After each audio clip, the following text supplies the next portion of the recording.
3. I'm loving it. Week 3 was awesome. Yes. It was pretty, some moments where I was like, oh my gosh, I never thought of that.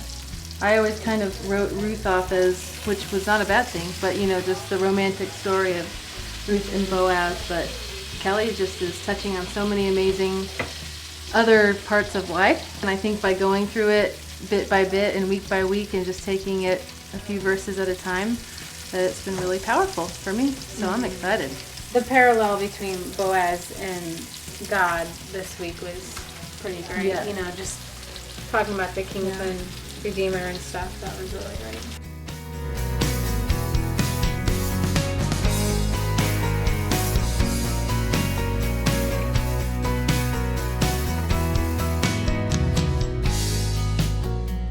I made some homemade whipped cream and strawberries, but I didn't make the homemade pound cake. Sorry. What she meant to say was she grew her own strawberries.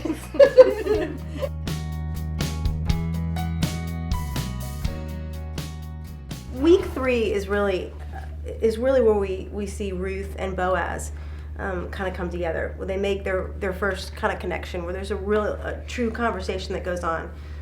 It's kind of the first encounter. To me, what's profound is how much a life can be changed by someone's kindness. Boaz could have just allowed Ruth to just go ahead and glean in the fields and just pick up a couple of extra sheaves.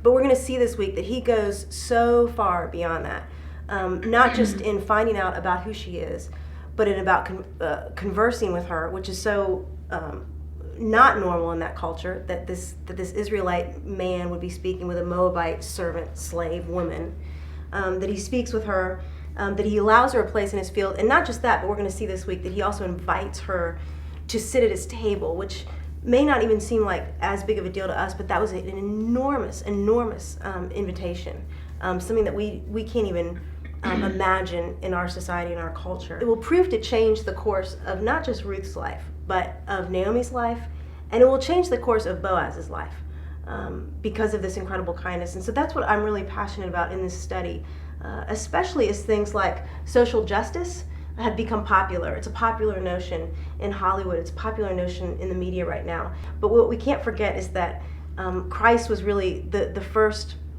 proponent of social justice. That when we look in Scripture, we see somebody like Boaz completely stepping out of cultural norms to be a huge blessing to somebody. And it's going to change the course of history because of someone's kindness and purposeful acts of generosity. For some reason, when you asked that question there, the kindness of a man, I'd always think of my brother. Because maybe it's because it doesn't happen very often, especially now we don't live in the same state. But whenever we've done some shows together, where he'll come out and help me or whatever, and if there's ever anything happening, and he's like making sure I'm okay, and making sure that someone's not bugging me or whatever. I always feel so loved. On the tour too, some of the guys I would walk on the bus and I realized my guitar had already been put away. And somebody before I could even get there had gone to the venue, lugged it all the way into the bus, put it where it needed to be, and it was like a different guy at different times that would just do that for me, and I just it meant a lot to me. And Boaz made it so that it was really honoring, just leave some sheaves for her, let her he behind the scenes was protecting her. I just feel like that would be so much more attractive. It's already attractive to be helped, but there's this certain way of being helped that is so touching when somebody's just doing it quietly and not making you feel ashamed that you can't do it yourself. Do we talk more later in the study about why he did this for her? I don't know that there is a good why. That's such a great, Allie, that's such a great question. It's such a simple question, and it's not even one that I've really even thought of, because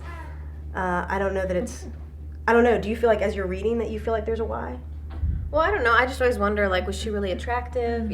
What? Because he didn't know that she was a kin, or you know what I mean? Or he didn't know that he was a kinsman redeemer for her, right? I mean, or did he because of Naomi? I mean, I guess when he heard who she was, I guess maybe he knew, Right. But he didn't have to do that. Yeah, no. So was he desperate to get married? Was she really beautiful? He was just drawn to her. It's that hesed, that word hesed, that unbelievable, excessive, loyal covenant kindness.